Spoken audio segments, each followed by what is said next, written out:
5. Jadi, di sini aku bersama teman-teman akan membahas tentang apa sih itu darsana, serta juga kami akan membahas tentang bagian-bagian dari darsana dan juga penemu dari zat darsana. Yuk ikuti kita terus. Perkenalkan, nama saya Nadia. Di sini saya akan membahas tentang pendahuluan dasar darsana. Manusia dalam perjalanan hidupnya sering menemukan sesuatu yang membuatnya kagum dan heran. Misalnya, heran terhadap lingkungan hidup dan dirinya sendiri. Rasa kagum dan heran kemudian ini mulai mempertanyakannya. Dan ini merupakan titik awal dari timbulnya filsafat.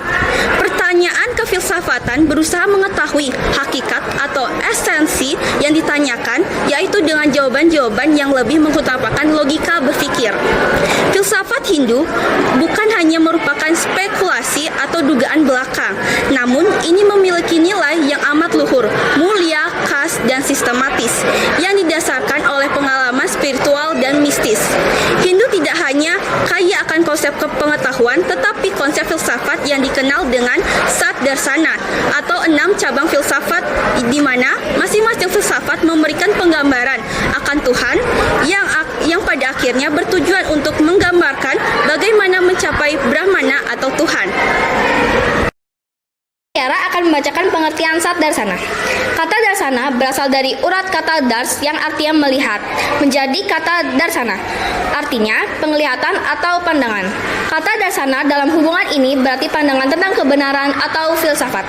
Ilmu filsafat adalah sebuah ilmu yang mempelajari bagaimana cara mengungkapkan nilai-nilai kebenaran hakiki yang dijadikan landasan untuk hidup yang dicita-citakan. Demikian halnya ilmu filsafat yang ada di dalam ajaran Hindu yang juga disebut dengan darsana, semuanya berusaha untuk mengungkapkan tentang nilai-nilai kebenaran dengan bersumber pada kitab suci Weda. Kiana dari kelompok 1 akan menjelaskan pendiri dan sumber ajaran Nyaya Darsana. Pendiri ajaran ini adalah Rsi Gautaman yang juga dikenal dengan nama Aksapada dan Dirga Tapas, yang menulis Nyaya Sastra atau Nyaya Darsana yang secara umum juga dikenal sebagai Tarka Vada atau diskusi dan perdebatan tentang suatu darsana atau pandangan filsafat kurang lebih pada abad ke-4 sebelum Masehi. Karena Nyaya mengandung Tarka Vada atau ilmu perdebatan dan Vada Vidya atau ilmu diskusi.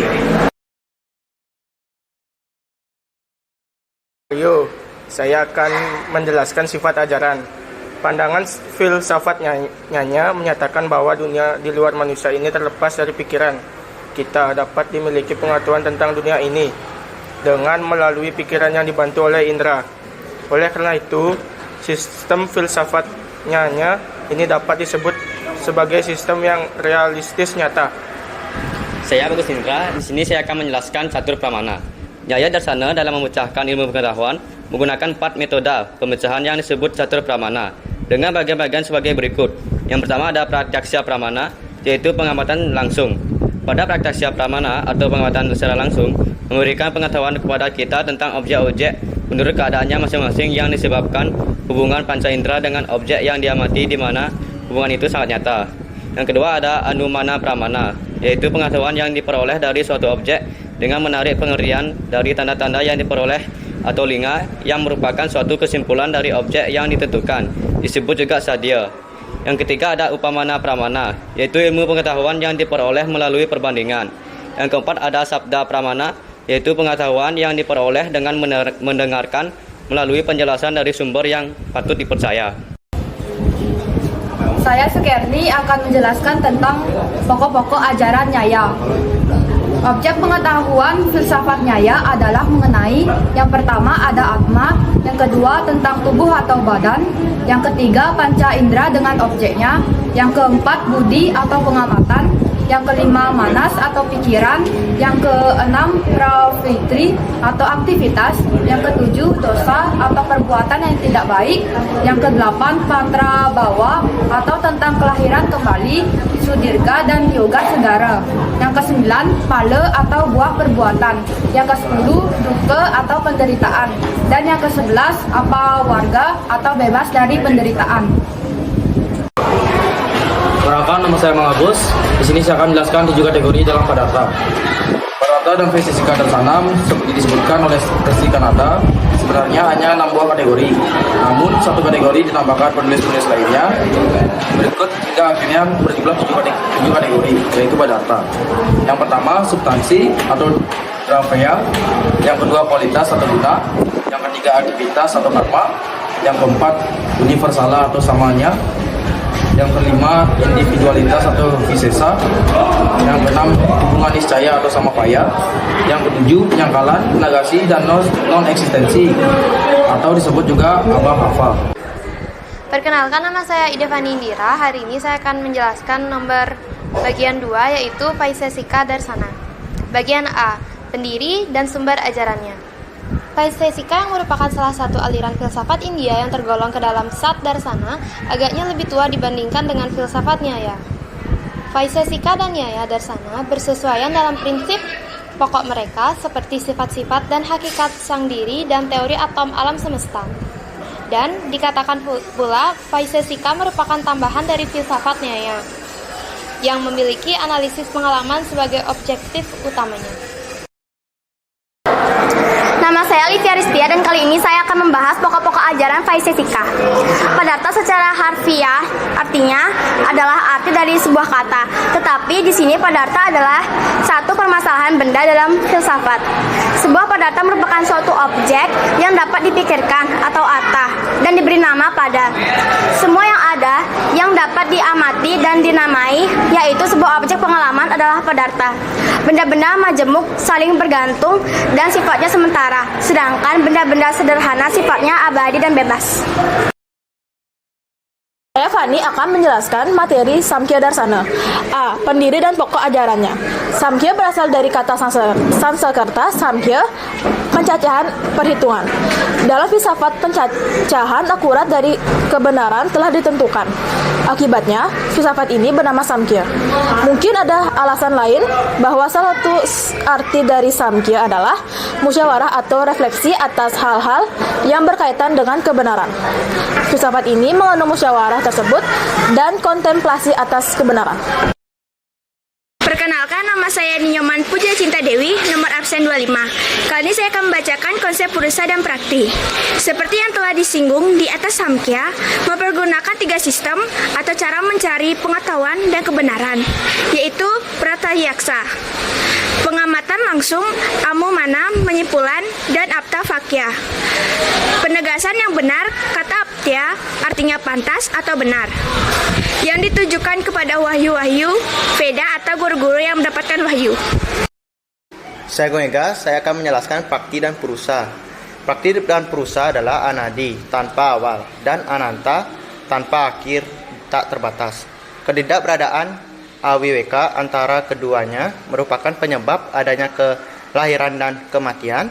Perbedaan antara prakti dan purusa memberikan mukti atau pembebasan. Baik prakti maupun purusa adalah sat atau nyata. Purusa bersifat asanga, tak terikat, dan merupakan kesadaran yang meresapi segala dan abadi. Saya Madyananta. Di sini saya akan menjelaskan materi tentang Triguna. Agama Hindu mengajarkan adanya Triguna yang terdiri dari Sattvam, Rajas, dan Tamas. Sattvam berasal dari kata Sat yang berarti benar dan Twa yang berarti mempunyai sifat. Jadi Sattva yang berarti sifat yang benar. Yang dimaksud dalam penyataan ini adalah sifat ringan bagi benda dan baik bagi makhluk hidup atau manusia. Saya Media akan menjelaskan bagian yang keempat, yaitu Yoga Darsana. Yang pertama ada pendiri dan sumber ajarannya. Kata yoga berasal dari akar kata yuj yang artinya menghubungkan. Yoga merupakan pengendalian aktivitas pikiran dan merupakan penyatuan roh pribadi dengan roh tertinggi. Hiranyagarbha adalah pendiri dari sistem yoga. Yoga yang didirikan oleh Maharishi Patanjali merupakan cabang atau tambahan dari filsafat Samkhya. Ia memiliki daya tarik tersendiri bagi para siswa yang memiliki temperamen mistis dan perundungan. Perkenalkan, nama saya Nila Putri Dewi Putri. Sekarang saya akan menjelaskan tentang Mimamsa Darsana. Purva Mimamsa atau Karma Mimamsa yang atau lebih dikenal dengan Mimamsa adalah penyelidikan ke dalam bagian yang lebih awal dari kitab suci Veda. Suatu pencarian ke dalam ritual-ritual Veda atau bagian Veda yang berurusan dengan masalah mantra dan Brahmana disebut juga dengan Purva Mimamsa. Mimamsa sebenarnya bukanlah cabang dari suatu sistem filsafat, tetapi lebih tepat kalau disebutkan sebagai suatu sistem penafsiran Veda di mana diskusi filosofinya sama dengan semacam ulasan kritis pada Brahmana atau sebagian ritual dari Veda yang menafsirkan kitab Veda dalam pengertian berdasarkan arti yang sebenarnya. Kesetiaan atau kejujuran yang mendasari keyakinan keagamaan Veda terdiri atas bermacam-macam unsur, yaitu yang pertama ada percaya dengan adanya roh, yang kedua ada percaya tentang adanya kekuatan atau potensi yang melestarikan dampak dari ritual yang disanakan. Nomor 3 ada percaya bahwa dunia adalah suatu kenyataan dan semua tindakan yang kita lakukan dalam hidup ini bukanlah suatu bentuk ilusi. Tokoh pendiri dari sistem filsafat Mimamsa adalah Maharshi Jamini yang merupakan murid dari Maharshi Vyasa. Saya Aiko akan menjelaskan tentang sifat ajaran Mimamsa. Ajaran Mimamsa bersifat realistis yang mengakui jiwa yang jamak dan alam semesta yang nyata serta berbeda dengan jiwa. Karena sangat mengagungkan Veda, maka Mimamsa menganggap Veda itu bersifat kekal dan tanpa penyusun, baik oleh manusia maupun oleh Tuhan. Apa yang diajarkan oleh Veda dipandang sebagai suatu kebenaran yang mutlak. Perkenalkan, nama saya Kirti. Di sini saya akan menjelaskan pokok-pokok ajarannya. Mengenai jiva Mimamsa menyatakan bahwa jiwa itu banyak dan takkan terhingga, bersifat kekal, ada di mana-mana dan meliputi segala sesuatu. Karena adanya hubungan antara jiwa dengan benda, maka jiwa mengalami avidya dan kena karma vesayana. Jamini tidak mempercayai adanya moksa dan hanya mempercayai keberadaan svarga atau surya yang dapat dicapai melalui karma atau kurban.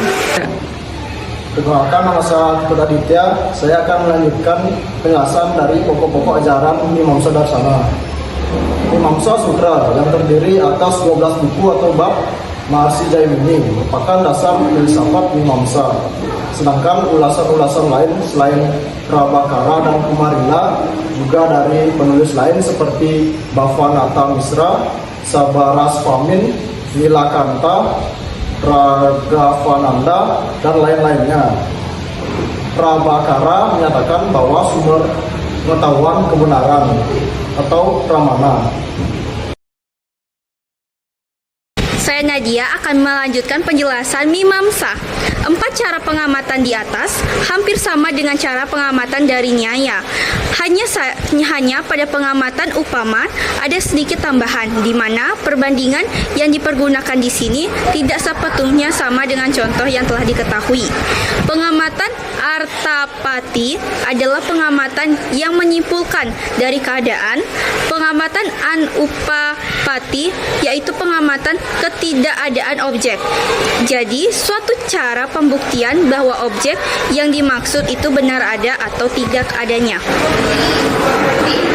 Perkenalkan, nama saya Bani. Di sini saya akan menjelaskan bagian ke-6 yaitu Vedanta Darsana.